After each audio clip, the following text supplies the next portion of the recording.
Elijah Carter was born under the blazing Alabama sun in a modest neighborhood on the edge of Montgomery. Raised by a single mother who worked double shifts at a nursing home, Elijah learned early that dreams came with a price, and that for kids like him, that price was often higher. He was only 8 years old the first time he pointed at the sky and said, "Mama, I'm gonna go up there someday." His mother, exhausted from her shift, simply smiled and said, "Then you better study harder than anyone else, baby." From that day, Elijah treated every book, every class, every science fair like a rung on the ladder to the stars.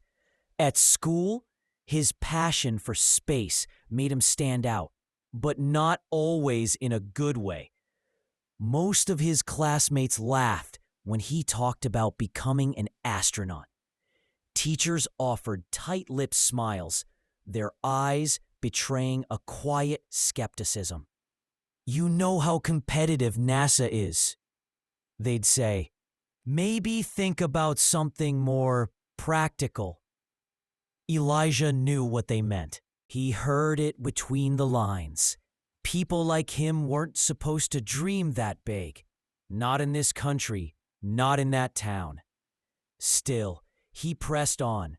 By high school, Elijah was building amateur rockets in his backyard and acing physics exams.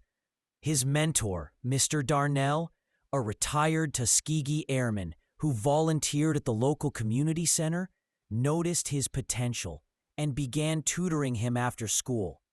"You got that fire," he'd say, "but fire alone ain't enough. You're gonna have to outthink, outwork, and outlast every single obstacle." When Elijah applied to a STEM summer program at a prestigious university, he was the only black student accepted. His first day, a professor mistook him for janitorial staff. Another student asked if he was part of a diversity initiative. He smiled, swallowed the sting, and kept going. Each insult, each sideways glance became fuel.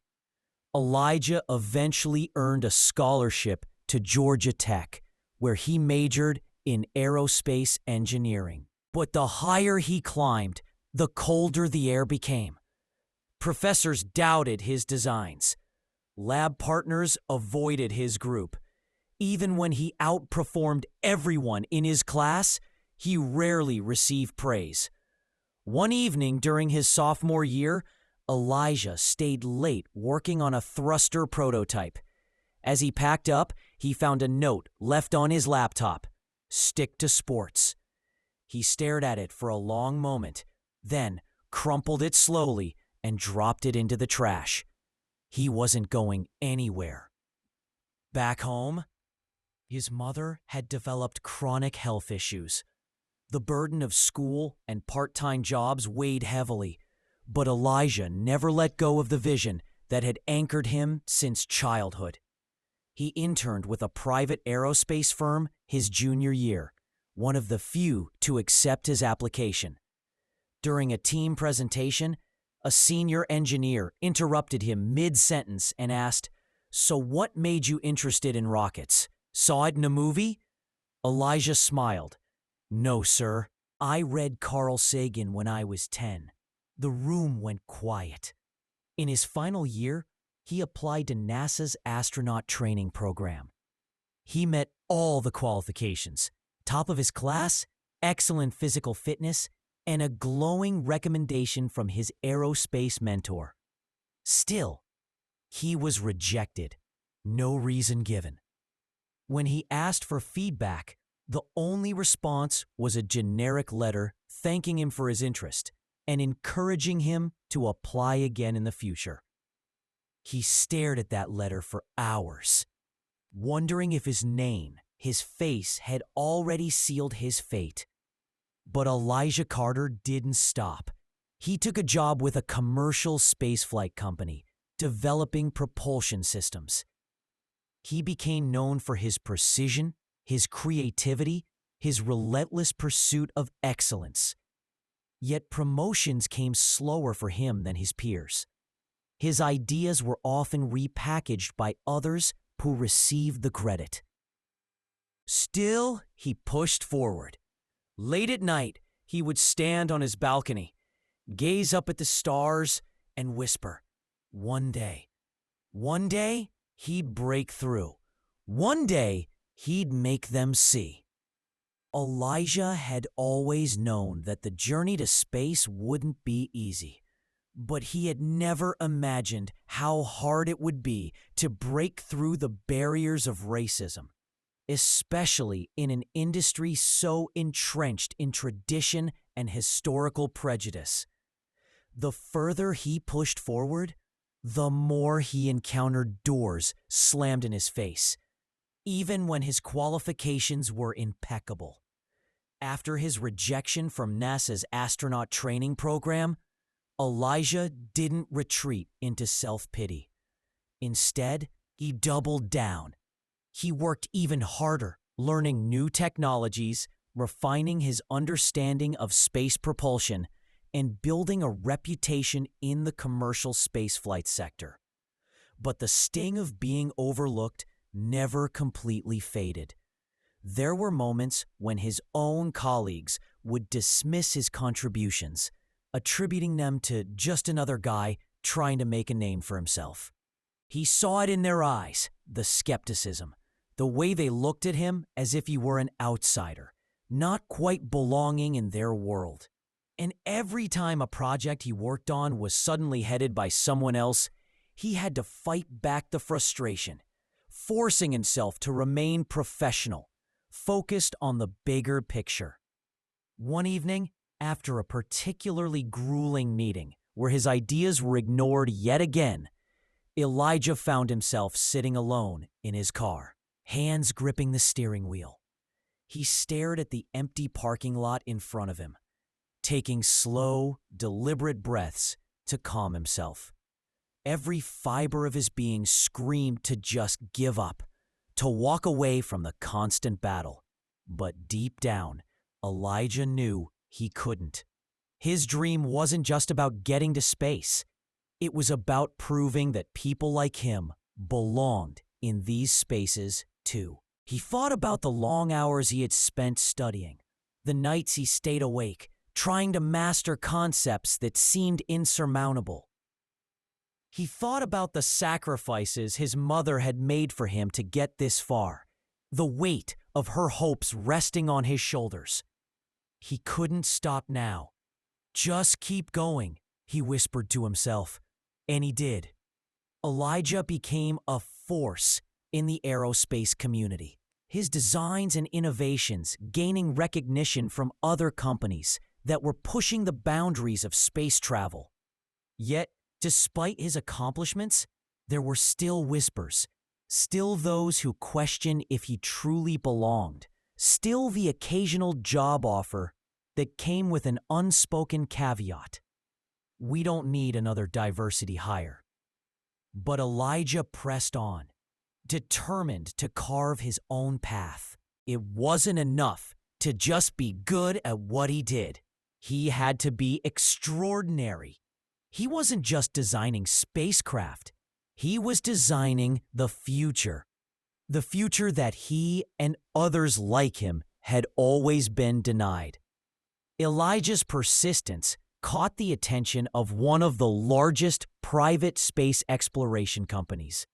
They were looking for someone with his skill set, someone who could break boundaries, someone who could design systems for the future of space travel. For the first time in years, Elijah felt like his hard work had finally paid off. The phone call came one late afternoon while he was at his desk, sketching the next big idea for propulsion systems. His heart raced when he saw the number on his screen. It was the private company, Elijah. We've reviewed your work. We'd like to offer you a position as lead engineer for our space exploration team. We believe you have what it takes to help us design the next generation of spacecraft." The words felt surreal. This was the moment he had worked for. This was the moment that would change everything. Still, Elijah remained humble, as always. "Thank you," he said quietly. "I'll give it everything I've got." And with that, Elijah Carter, the boy who had always been told he couldn't, was about to begin his journey into space. Elijah's new role at the private space exploration company marked a significant shift in his career, but it didn't come without challenges. As the lead engineer for the spacecraft design team, he was tasked with working on cutting-edge technology that would shape the future of space travel. The expectations were high, and the pressure was even higher. But Elijah thrived in this environment. He felt an incredible sense of purpose, knowing that every piece of technology he helped develop could one day change the course of human history. Still, there were moments that tested his resolve. Even in this new, more inclusive company, Elijah sometimes found himself being looked at with suspicion or doubt. The undercurrent of racism was always there, just below the surface. It wasn't the overt kind of discrimination he had faced earlier in his career, but the subtle, insidious type, the kind that made you question whether you truly belonged, even if you had the skills to prove it. He often found himself in meetings where his ideas were met with silence or dismissed without consideration. Sometimes it was the way people would forget to invite him to important discussions. Other times, it was the way they would nod politely when he spoke, but never truly engage with his ideas, only to bring them up later as if they were someone else's. Elijah had learned not to show frustration. He had seen what happened to those who let their emotions get the best of them. But inside, the anger was building. Each slight, each whisper felt like another brick in the wall of inequality he'd been fighting all his life.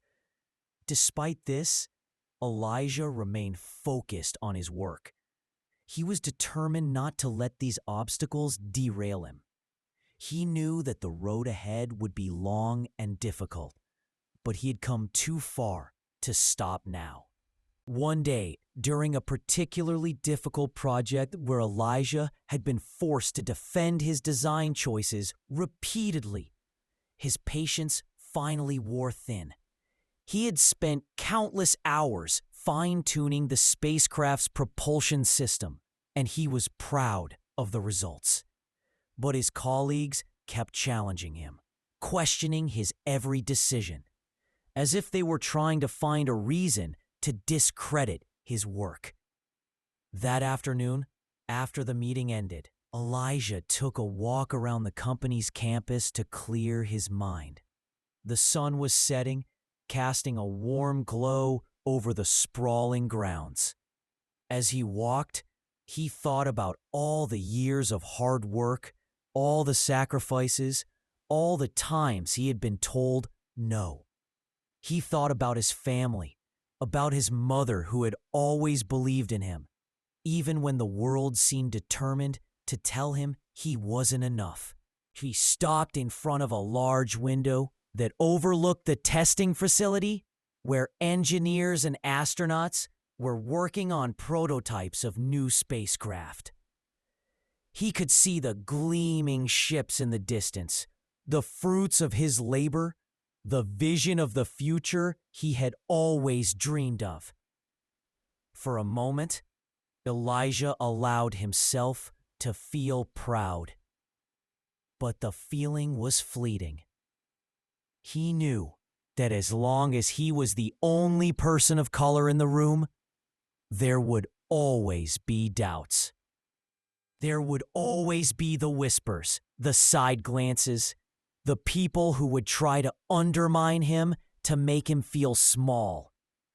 But Elijah was done letting others define his worth. He had spent too many years doubting himself, letting the opinions of others shape his path. Now, he was carving his own way, and no one was going to take that from him. Elijah's resolve only strengthened with each passing day. The pressure from his colleagues didn't ease, but neither did his drive to succeed.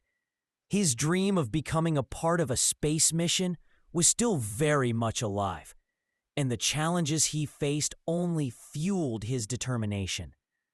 Every task, no matter how small, he approached with precision, ensuring that he did everything in his power to prove his worth.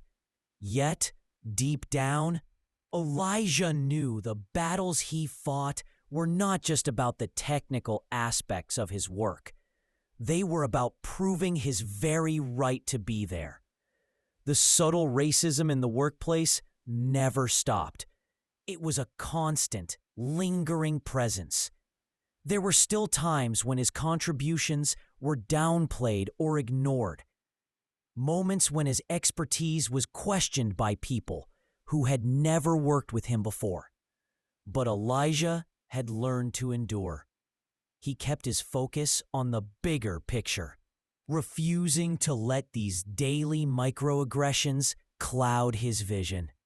It was during a particularly intense period of testing, when Elijah's team was preparing for a major launch, that the true weight of his perseverance began to show. The spacecraft's final test was scheduled to take place in just a few weeks, and tensions were high. Elijah had poured his heart and soul into every aspect of the mission, from the propulsion systems to the communications technology. But despite his tireless efforts, a series of setbacks had left the team on edge. One day, as the final test was rapidly approaching, Elijah was called into a meeting with his direct supervisor, a man named Mr. Cartwright, who had always been one of the more vocal critics of Elijah's work. Elijah knew that Cartwright had never quite trusted him, always questioning his decisions and scrutinizing his every move. So when Cartwright asked him to review the entire spacecraft design one more time, Elijah couldn't help but feel a mix of frustration and exhaustion. "This needs to be perfect, Elijah," Mr. Cartwright said, his tone condescending. "I don't need to remind you what's at stake." Elijah nodded, trying to keep his emotions in check. "I'm aware," he replied, his voice calm but firm. As he left the meeting, Elijah could feel the weight of the request pressing down on him. He had already pored over every detail countless times, yet here he was, being asked to do it all again, under the assumption that his work wasn't good enough. It wasn't just the design that was being questioned. It was his competence, his ability to lead this project. But Elijah refused to let it defeat him. He returned to the lab that night, working late into the evening to make the necessary adjustments. His team members had already left for the day, but Elijah was determined to ensure the spacecraft was ready. He reviewed the data, rechecked every calculation, and made adjustments where necessary. As the hours passed, he felt his body growing tired, but his mind remained sharp. He couldn't afford to give up now, not when he was so close. By the time dawn broke, Elijah had completed his revisions. He knew the test was still a few days away, but he felt confident in the spacecraft's readiness. The next morning, he walked into the office with a sense of pride and accomplishment that he had never felt before. When Mr. Cartwright arrived at the lab and saw Elijah's work, he didn't say much, but there was something in his eyes, a flicker of acknowledgement, a recognition that Elijah had not only met the challenge, but had exceeded it. Elijah couldn't help but feel a sense of vindication. It wasn't the praise he had been seeking, but it was enough. The spacecraft was ready. The days leading up to the final launch were filled with anticipation and tension. Elijah had pushed through every challenge, every moment of doubt, and every attempt to undermine his abilities. The spacecraft was ready, the calculations were sound, and the team was as prepared as they could be. But Elijah knew that the real test was still to come. The moment he would step onto that spacecraft and prove to the world and to himself that he belonged among the stars. The day of the launch arrived, and with it came a sense of overwhelming pride. Elijah stood before the spacecraft, dressed in his suit, the weight of the helmet pressing against his shoulders.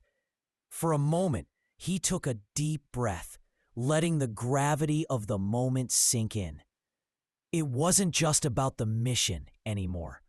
It was about everything he had overcome to get here. The long hours, the ridicule, the doubts, and the prejudices that had followed him throughout his entire career. He had fought for this moment, and now it was finally within his reach.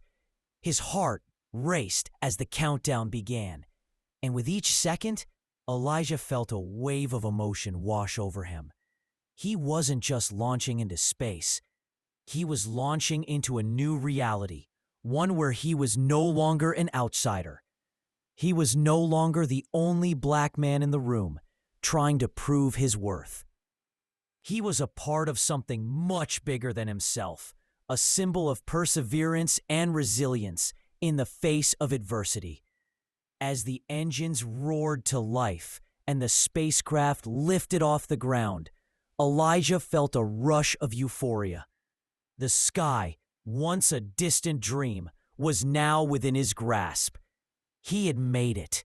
He had shown the world that no matter where you come from or what obstacles you face, if you are determined enough, nothing can stand in your way. Up in the stars, as the spacecraft soared through the atmosphere, Elijah looked out the window and saw the earth below, a beautiful, fragile orb suspended in the vastness of space. It was a sight he had only ever dreamed of, a sight that had seemed impossible just a few years ago. And now, here he was, living that dream. In that moment, Elijah knew that this wasn't just his victory. It was a victory for every person who had ever been told they couldn't achieve something because of their race, their background, or their circumstances. It was a victory for every person who had ever had to fight for a place at the table. And as he floated in the silence of space, Elijah couldn't help but smile. He had done it.